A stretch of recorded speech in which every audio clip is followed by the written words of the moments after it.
Dijelaskan lagi oleh Rasulullah SAW ketika sang istri itu menolak ajakan hubungan intim dari suami, ya, itu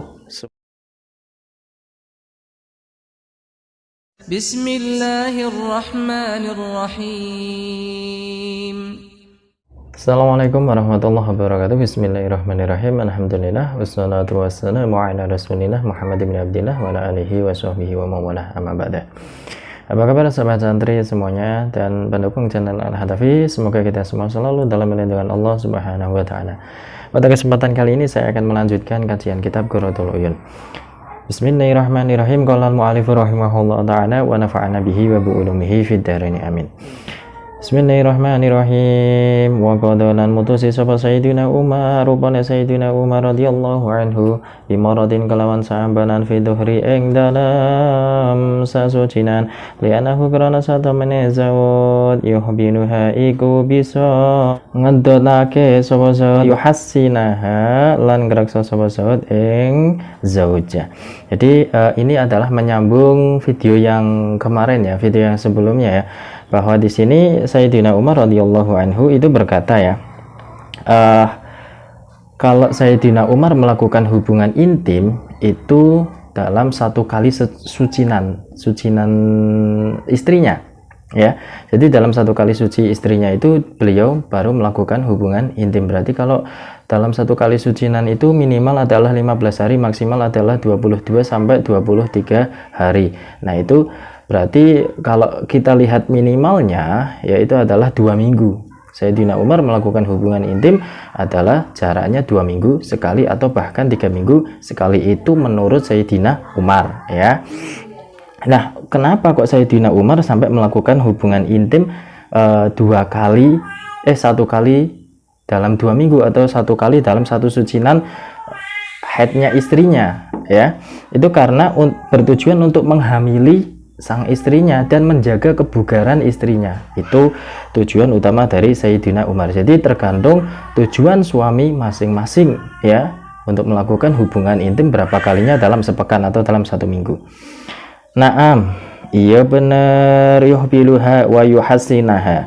Yang bahi para yuka ayyazida yen to nambahi sapa zat wa yang kusulan lan nyudo sapa zat bihasa bihajatiha kelawan milang-milang hajate wong wadon fitah sini ing dalam olehe bisa ngreksa li anna tahsinaha karena sak temene ngreksa sawujah wajibun iku wajib alaihi ing atase wong lanang. Nah di sini keterangannya adalah ya sebaiknya suami itu terkadang menambahi ataupun mengurangi frekuensi untuk melakukan hubungan intim antara suami dan istri ya. Jangan terlalu sering dan juga jangan terlalu jarang ya, karena menjaga wanita atau menjaga istri itu hukumnya wajib bagi suami ya. Itu jadi boleh melakukan hubungan intim itu lebih dari itu ataupun kurang dari itu boleh ya, tapi itu ada efeknya masing-masingnya. Wala yang bahilan ora prayoga li zawji keduwene bojo lanang ayu qalila yen to apa yen to nyetikake sapa wong lanang alaiha ing atase wong wadon hatta tadarrara sehingga ne tampa melarat sapa zaud. Dan di sini tidak boleh bagi seorang suami mengurangi ya atau mengurangi frekuensi dalam melakukan hubungan intim dengan istrinya, karena ditakutkan kalau mengurangi frekuensi untuk melakukan hubungan intim, ditakutkan istri itu akan tidak suka dengan suaminya ya. Jadi ini itu suami saya itu kenapa kok sampai melakukan hubungan intim itu sangat jarang sekali. Nah itu bisa menimbulkan istri itu merasa tidak suka dengan suaminya. Walayuk sirolan orang ngakehake sapa lanang ing jima alaiha ing atase wong wadon hatta tamalla sehingga ne bosan sapa zaujah. Dan di sini juga disebutkan ya kan seorang suami itu juga jangan terlalu sering menjima istrinya. Karena apa? Ditakutkan ketika suami itu terlalu sering menjima istrinya, ditakutkan istri itu akan merasa bosan kepada suaminya. Ya kategori sering itu masing-masing ya, atau mungkin yang 1 hari 1 malam sampai 5 kali ataupun 8 kali ya. Jadi itu masing-masingnya ya, tergantung kemampuan masing-masing suami dan istri. Wa ala dalika lana ing atase mengkono-mengkono tarik nabaha ngelingake sapa Ki Nadim biko lihi kelawan dawuhe Ki Nadim. Wa fi ikhtiyari lan ing dalam tingkah ikhtiyar utawa milih-milih la yakilu ora kena ngetiake sapa zawat ing jima ya fatahe jahannam ida tadarat tatkala tumeka melarat sapa wadon faha kamangka ngalapo sira ma ing dawuh atakang bakal teko apa ma. Jadi di sini ada suatu apa namanya bahar tawilnya Kiai Nadim ya. Jadi ketika dalam keadaan prima atau dalam kondisi yang sangat prima itu seorang suami itu dilarang mengurangi frekuensi untuk melakukan hubungan intim ya. Karena apa? Ditakutkan istri itu tidak suka. Padahal kita itu masih kuat, masih sehat, kok tidak mengajak istri melakukan hubungan intim padahal kita masih prima, itu membuat istri tidak suka. Ataupun sebaliknya, istri juga sedang dalam keadaan prima ya, tetapi kok mengurangi frekuensi dalam melakukan hubungan intim, itu membuat pasangannya itu tidak menyukainya. Wal aksu utawi sakwali tingkah bil aksi iku tetap kelawan sakwali hukum kadaka utawi mengkono-mengkono wal aksu yuk tabar ikutin wilang-wilang apa daka fasgi mongko ning klengake sira lima maring perkara kilakang den ngendikake utawa kang den dawuhake apa ma wa hakikin nadar lan nyetak wa hakikir nadar lan nyetakno sira ing angen-angen. Atau di sini sebaliknya ya, tadi kalau prima itu mengajak hubungan intim, sekarang sebaliknya ketika badan itu tidak prima ya alangkah baiknya untuk mengurangi frekuensi hubungan intim. Bismillahirrahmanirrahim. Qala wis ngendika sapa ya Sah Syaruk fin nasihati ing dalam kitab nasihat wala yuksiru lan ora kena ngakehake sapa zaud ing jima alih ing atas wong wadon hatta tamila hingga bosan sapa wadon. Nah di sini ditaukiti oleh Imam Zaruk dalam kitab nasihatnya ya, itu tidak boleh seorang suami itu memperbanyak melakukan hubungan intim sehingga membuat istri itu merasa bosan. Jangan terlalu sering. Wala yakilulan orang ngetiake sapa lanang ing jima hatta tadarrara sehingga ne tampa melarat sapa wadon, dan juga tidak boleh mengurangi frekuensi hubungan intim sehingga istri itu merasa tidak suka. Tampa melarat itu ada sesuatu yang tidak suka dari istri itu ya. Ya jadi jangan terlalu sering dan jangan terlalu sedikit ya, sedengan atau pertengahan saja. Intah wis rampung apa kaul falawish takat mongko lamun wadul sapa imraatun wong wadon alwata ing wati faqala mongko dawuh sapa Zaruk fit tawdihi ing dalam kita tawdihi yuqda den putusake lahu keduwene zaud utawa bojo lanang zaud niku ilaiha ing atase wadon bi arba'i maratin kelawan papat pira-pira ambalan filalati ing dalam sewengi wa arba'i lan patang ambalan fil yaumi ing dalam sedina. Nah, di sini ada sebuah masalah ya, ada istri itu mengeluh dalam masalah hubungan intim dengan suaminya. Nah, di sini beliau istri itu atau seorang perempuan itu bertanya kepada Zaruk. Akhirnya Zaruk itu menjawab tentang keluh kesahnya dari perempuan itu tentang hubungan intim itu, karena mungkin dari suaminya itu jarang mengajak hubungan intim ya, jarang sekali mengajak hubungan intim, dan dijelaskan oleh oleh Imam Zaruk dalam kitab Tawdih ya. Jadi di sini lebih ekstrim lagi ya, malamnya itu 4 kali, siangnya itu 4 kali, itu yang ketika jarang melakukan hubungan intim ya. Itu menurut Syekh Zaruk dalam kitab Tawdihnya ya. Bismillahirrahmanirrahim. Wala yajuzulan ora wenang huna ing dalam kene-kene panggonan apa al imtina bangkang min hoiri udhren saking tanpa ana udur.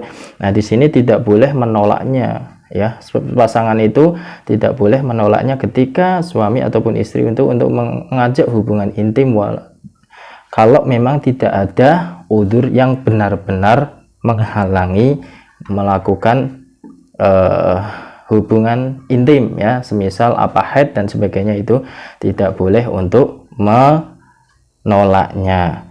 Karena apa? Li hadisin karena ana hadis Ibnu Umar radhiyallahu anhu Rupane Ibnu Umar radhiyallahu anhu kala dawu sapa Ibnu Umar jaati sowan utawa teka sapa imraatun wong wadon ilan Nabi sallallahu alaihi wasallam marang Kanjeng Nabi Muhammad sallallahu alaihi wasallam faqala semangka matur sapa imraah niku wong wadon ya Rasulullah. Hei Rasulullah, ma utawi ana ta hakku zauji iku hake bojo lanang alal imraati ing atase istri utawa bojo wadok. Nah, di sini ada hadis dari Ibnu Umar ya, ada seorang perempuan yang mendatangi Rasulullah Shallallahu Alaihi Wasallam lalu ia berkata, wahai Rasulullah, apa saja hak-hak suami terhadap istrinya? Ya, kala mongko ngendika sapa utawa jawab sapa Kanjeng Nabi, Allah tamna'a iku yen to ora nyegah sapa wong wadon nafsaha ing awak dhewe wong wadon, walau kanat lan senajan ana sapa wong wadon ala dhuhri kotabin iku ing atase gegere unta.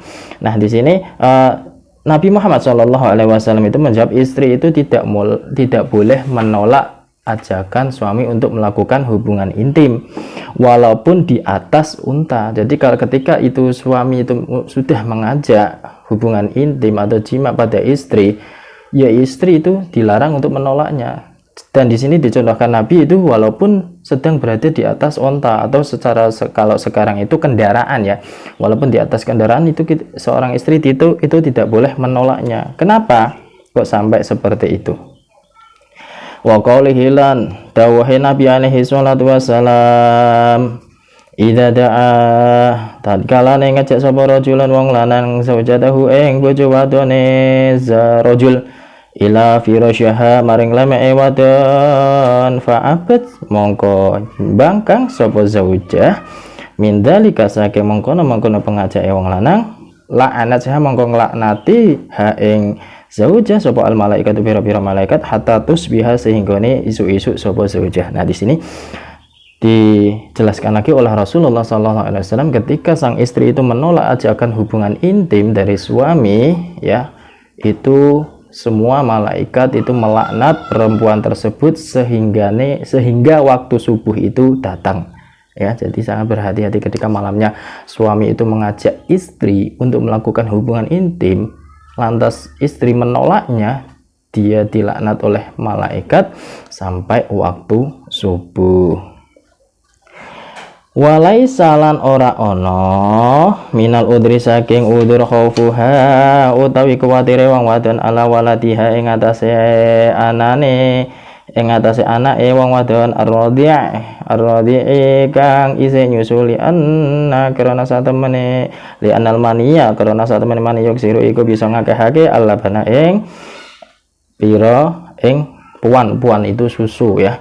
Nah, di sini dijelaskan ya, jadi bukan merupakan suatu alasan ya jika istri itu tidak mau berhubungan intim ya, bukan merupakan suatu alasan ketika istri itu tidak mau diajak untuk hubungan intim berhubungan intim mungkin karena khawatir ya dengan anaknya yang sedang menyusuinya, misalnya yang sudah punya anak ya, khawatir memiliki anak terus khawatir menyusui anaknya, mungkin khawatir susunya berkurang, itu tidak boleh, apapun udurnya itu tidak boleh menolak, karena justru dengan melakukan hubungan intim dan dengan keluarnya mani yang masuk ke dalam rahimnya perempuan, justru itu adalah memperbanyak kandungan susu yang ada di dalam payudara perempuan ya. Jadi pada intinya seorang perempuan itu atau seorang istri jangan sekali-kali menolak hubungan intim yang diajak atau yang dilakukan oleh suami ya, karena itu merupakan dosa yang sangat besar. Jadi tidak ada suatu alasan apapun untuk menolaknya walaupun itu takut menyusui anaknya, karena dengan melakukan hubungan intim itu bisa memperbanyak kandungan susu yang ada dalam payudara seorang istri. Itu saja yang bisa saya sampaikan, semoga bisa bermanfaat. Wallahumma fiqh ila aqwamid thoriq. Wassalamualaikum warahmatullahi wabarakatuh.